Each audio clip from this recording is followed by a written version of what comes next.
오늘 우리 성경, 우리 역대하 성경입니다. 역대하 우리 성경, 우리 13장에 우리 12절부터 우리 18절까지 보겠습니다.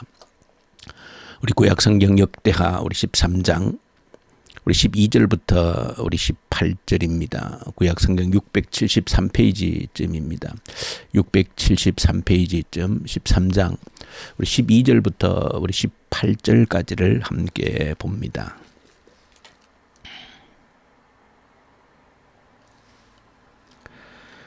12절부터 함께 읽겠습니다. 하나님이 우리와 함께 하사 우리의 머리가 되시고 그의 제사장들도 우리와 함께하여 전쟁의 나팔을 불어 너희를 공격하리니라. 이스라엘 자손들아, 너희 조상들의 하나님 여호와와 싸우지 말라. 너희가 형통하지 못하리라. 여로보암이 유다의 뒤를 둘러 복병을 하였으므로 그 앞에는 이스라엘 사람들이 있고 그 뒤에는 복병이 있는지라. 유다 사람이 뒤를 돌아보고 자기 앞뒤의 적병으로 말미암아 여호와께 부르짖고 제사장들은 나팔을 부니라. 유다 사람이 소리 지를 때에 하나님이 여로보암과 온 이스라엘을 아비야와 유다 앞에서 치시니 이스라엘 자손이 유다 앞에서 도망하는지라. 하나님이 그들의 손에 넘기셨으므로 아비야와 그의 백성이 크게 무찌르니 이스라엘 택한 병사들이 죽임을 당하여 엎드려진 자들이 50만 명이었더라. 그때에 이스라엘 자손이 항복하고 유다 자손이 이겼으니 이는 그들이 그들의 조상들의 하나님 여호와를 의지하였음이라. 아멘. 오늘 본문 역대하 우리 성경은 솔로몬 이후에 나라가 분열된 이후에 남과 북으로 분열된 이후에 처음으로 대규모 전쟁이 일어났고 그 전쟁을 다루고 있는 내용이 오늘 본문에 기록되어져 있는 내용입니다. 남북전쟁입니다. 최초의 남쪽 유다와 북이스라엘에 벌어졌던 그 남북전쟁. 남북전쟁이라고 하는 것은 역사적으로 이스라엘에게도 이러한 남북분단의 전쟁이 있었고 근세 1800년도에는 미국에서도 아주 큰 대규모 남북전쟁이 있었습니다. 또 더 가깝게는 우리나라에도 또 70년 전에 남북전쟁이 있었습니다. 이렇게 민족 안에도 한 나라 안에서도 이런 나뉘어서 싸우는 전쟁들이 지금도 아프리카든 또 어디에든 또 지금 미얀마에도 이렇게 또 서로 대치하고 싸우고 있는 이런 전쟁들이 끊임없이 일어나고 있습니다. 그래서 오늘 본문 속에서 일어나고 있는 이 대규모 남북 전쟁에 대해서 한번 또 우리가 주의를 기울여 보면서 우리의 기도의 제목을 찾아낼 수 있기를 간절히 소망합니다. 이 남북전쟁을 보시면은 이 13장 초반부에 보시면 얼마나 대규모 전쟁이었는가 하는 것을 그 군대의 숫자, 아주 정예 군대의 숫자만을 밝히고 있는 것으로도 충분히 짐작이 되어집니다. 남쪽 유다에서 40만 명의 정예 군대가 이렇게 모였다고 기록하고 북이스라엘에서는 80만 명의 군대가 모였다, 그렇게 기록을 하고 있습니다. 이 군대의 숫자만 보더라도 얼마나 당시에 이 전쟁이 대규모 전쟁이었는가 하는 것을 우리가 보게 되어집니다. 당시의 인구로서는 굉장한 이 전쟁 동원에 이렇게 참여한 군대였다. 이 자체로서 이 전쟁이 얼마나 아주 큰 전쟁이었는가 하는 것을 짐작을 하게 되어집니다. 어쨌든 이 큰 전쟁에서 결국은 오늘 본문에 보시면 남쪽 유다가 큰 대승을 거두게 되어집니다. 근데 우리가 이 지금 역사적인 이 사건 남북 전쟁을 다루면서 저와 여러분들이 조금 주목해서 그래도 보셔야 되는 것은 우리가 오늘 본문에서 이렇게 한번 여러분들이 오늘 읽어보시면 이 남쪽 유다의 아비야, 사실은 이 왕이 이 전쟁에 나서서 이 북이스라엘에 대해서 이 말을 하고 있는 어떤 선포, 설교와 같은 내용이 기록이 되어져 있습니다. 너희들이 우리를 대적하지 말라는 겁니다. 그 내용의 핵심인즉슨 하나님이 우리를 택하셨고 다윗의 언약을 주셨고 우리와 하나님이 함께 하심으로 너희들이 우리를 대적하면 안 된다. 그런 내용의 어떤 그 선포를 하고 있는 내용을 보여줍니다.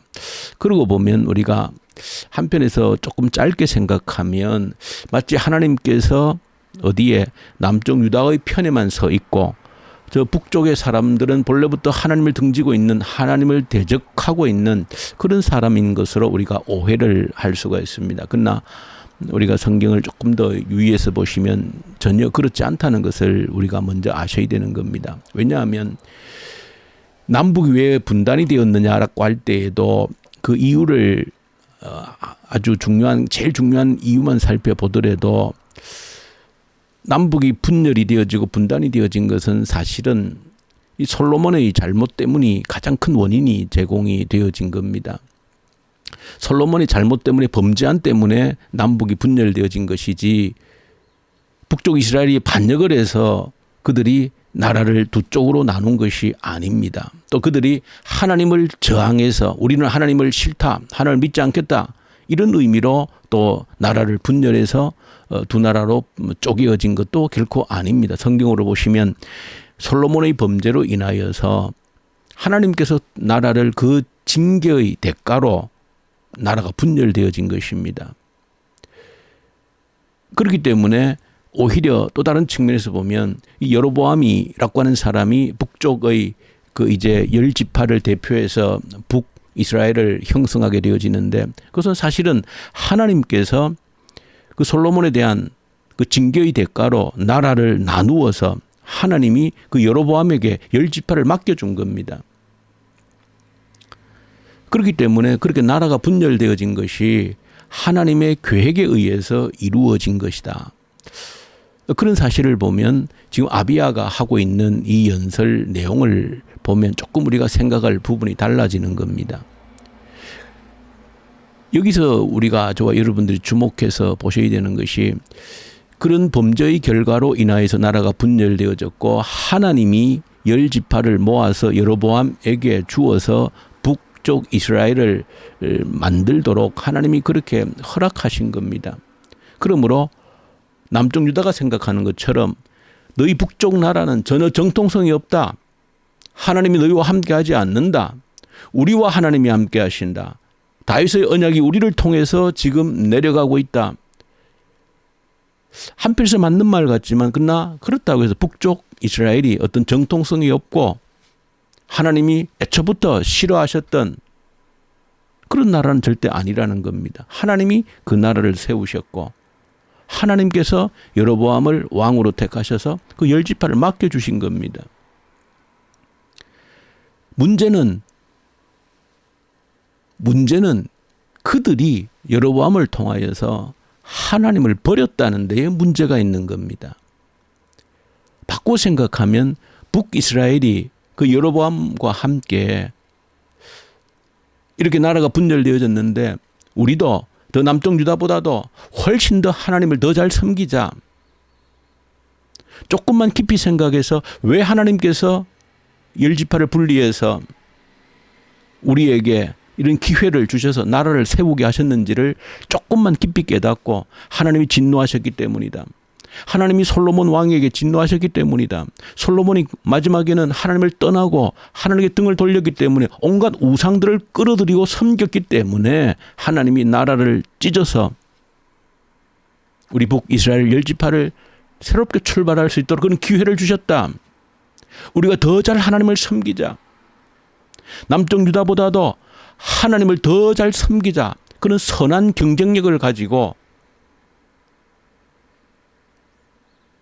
그것도 좀 상세하게 보시면 남쪽 유다는 지금 아비야가 우리 예루살렘이 마치 어떤 중심인 것처럼, 하나님이 세우신 중심인 것처럼 이야기하고 있지만, 사실은 역사적으로 거슬러 올라가면 북쪽에 실로라고 하는 곳이 있습니다. 사실은 거기가 언약궤가 있던 곳입니다.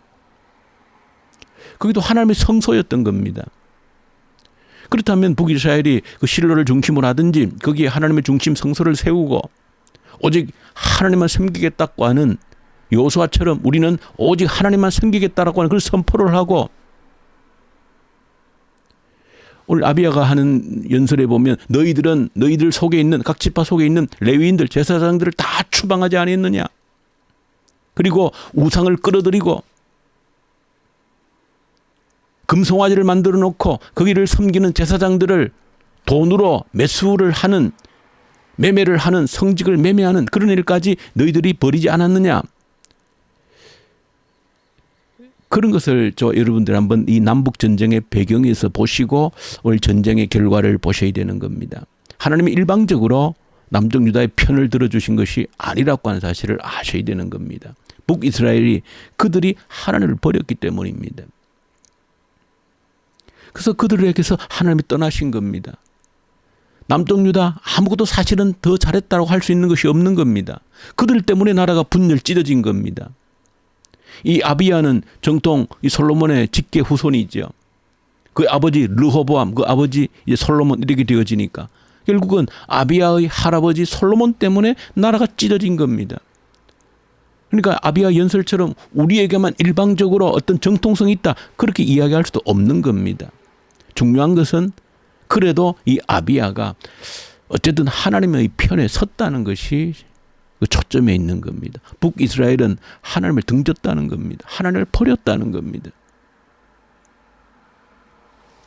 그래서 전쟁의 양상을 보면 실제적으로는 군대도 북이스라엘이 2배나 많았고 전략적으로도 오늘 보시면은 이 북쪽 군대는 이 복병들을 유다 군대 뒤편까지 복병을 이렇게 두고 앞에 대치하면서 전쟁이 일어나면 복병들 뒤에서 후방에서 치도록 치밀한 전략적인 계획까지 다 세워두었습니다. 그런 전략적으로나 군사력으로 보면 당연히 북이스라엘이 승리해야 되는 겁니다. 오늘 전쟁의 양상은 하나님이 남쪽 유다와 함께 하셨다는 겁니다. 하나님이 이기게 해주셨다는 겁니다. 그래서 대승을 남쪽 유다가 거두게 되어집니다. 오늘 저 여러분들이 바라보시면서 중요한 것이 무엇인가를 아셔야 되는 겁니다. 하나님이 누구 편에 있는가를 결정하는 것은 바로 내 자신이라고 하는 것을 아셔야 되는 겁니다.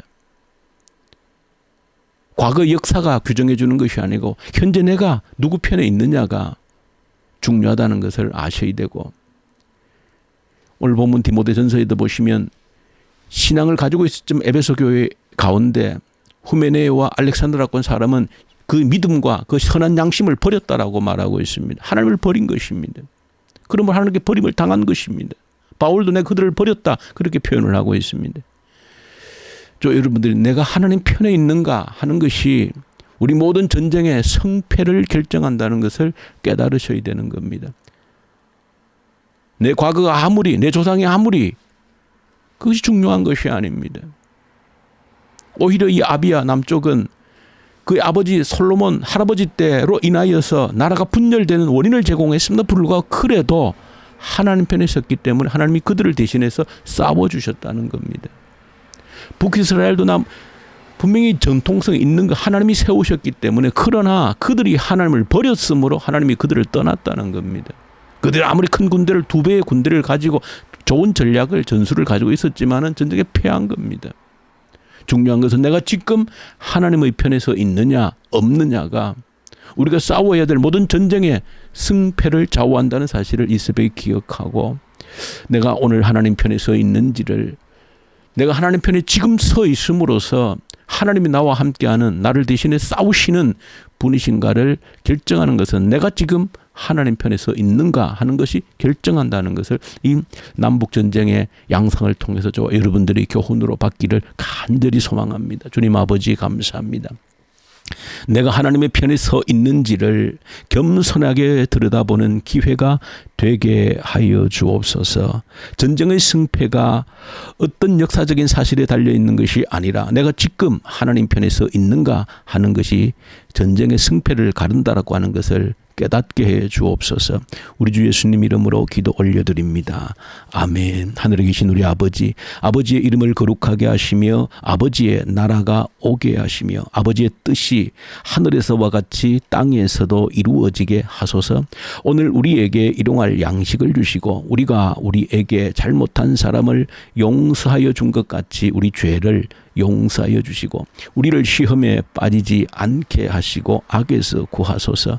나라와 권능과 영광이 영원히 아버지의 것입니다. 아멘. 주신 말씀 붙들고 간절히 기도 올려드리십시다. 하나님 편에 서게 해 주십시오. 간절히 기도하고 이 나라가 하나님 편에 서게 하여 주십시오.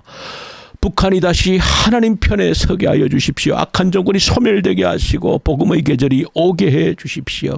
이 코로나로 인하여서 우리가 하나님 편에 견고하게 세워지는 기회가 되게 해 주십시오.